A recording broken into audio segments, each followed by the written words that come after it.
Hai, salam semuanya. Selamat datang di YouTube channel Gideon Simanjuntak dan Amanda Zevanya, istri saya tercinta, terbaik di muka bumi. Sebuah ungkapan syukur karena beliau Tuhan taruh di hati saya. Cailah beliau, pejabat kali. Kita akan sama-sama belajar dalam perempuan, wanita atau orang-orang yang lemah yang dapat dipakai Allah untuk menggenapi rencana Tuhan yang luar biasa. Beberapa hari ini kita mempelajari mengenai Tamar, mengenai Ruth, dan kemarin kita sebelumnya juga mempelajari mengenai yang namanya Rahab.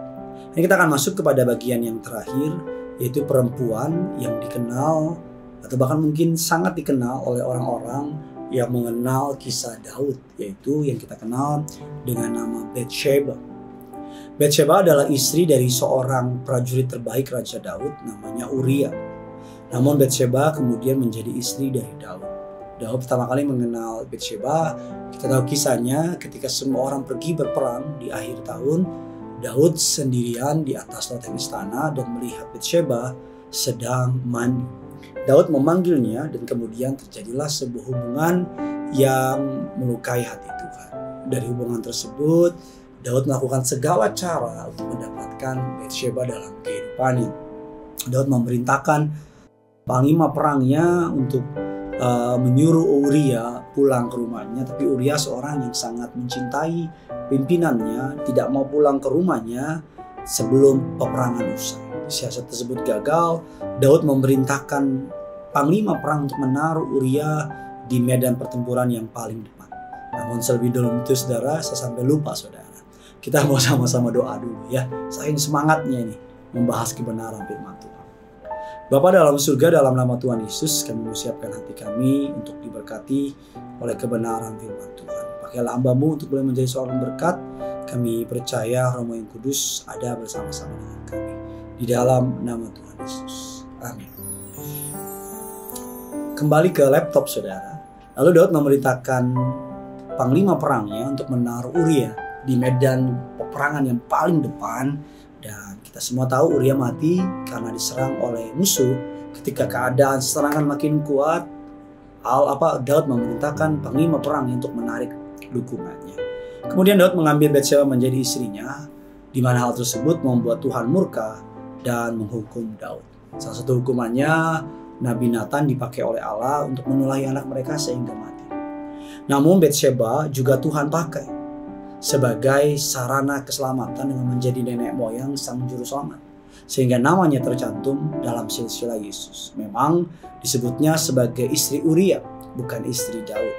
Hal tersebut untuk mengingatkan kita bahwa ketika dia masih menjadi istri Uria telah melakukan sebuah perzinahan. Tetapi hal tersebut juga mengingatkan kita bahwa ada kasih Allah yang dapat menutupi kelemahan kita, sehingga keselamatan menjadi nyata bagi kita. Apapun latar belakang kita, Tuhan bisa pakai asalkan kita mau bertobat dan menyerahkan hidup kita kepadanya. Dari kisah Bathsheba kita tahu Daud diproses Allah luar biasa.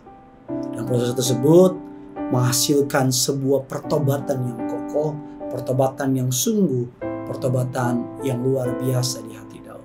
Sehingga lahirlah Salomo yang dipercaya oleh Allah untuk membangun bait Allah.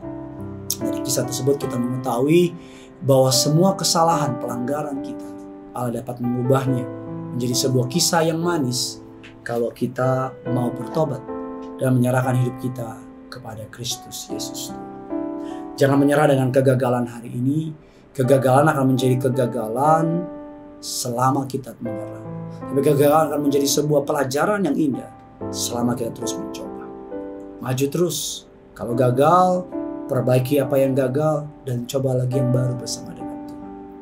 Dari 4 tokoh yang kita baca tadi, bukan orang-orang yang luar biasa. Mereka orang-orang lemah, perempuan, tapi mereka punya kecacatan moral, tetapi mereka mengembalikan hidup mereka kepada Tuhan.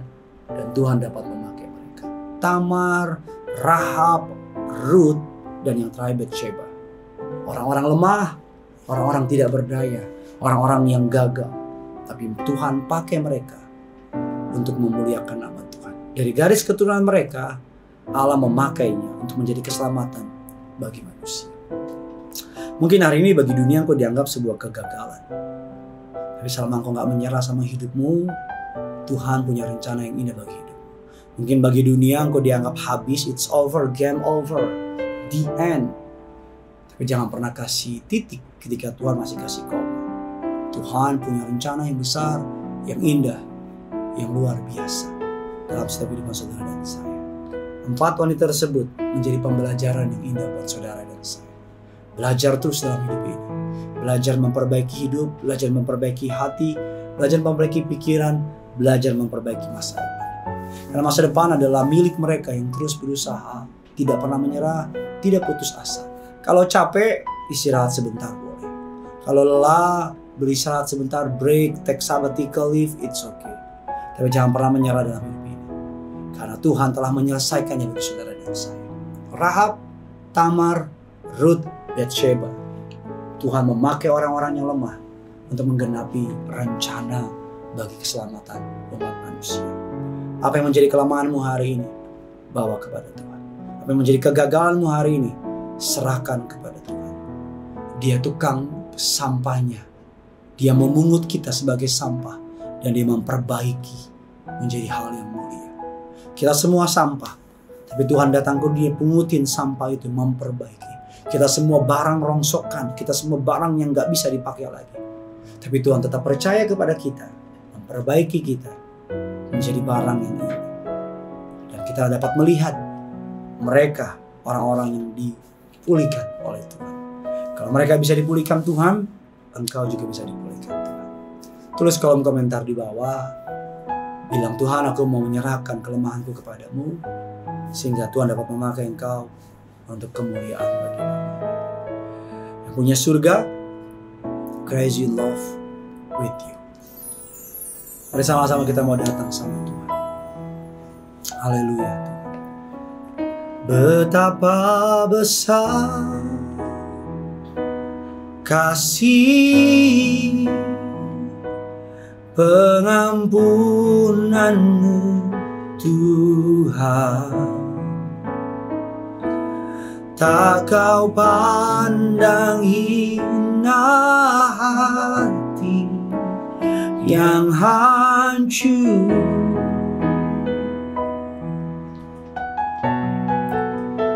Ku berterima kasih kepadamu ya Tuhan. Pengampunan yang kau beri, pengampunan yang kau beri, pulihkanku. Pengampunan yang kau beri, pulihkanku. Pengampunan yang kau beri, pulihkanku.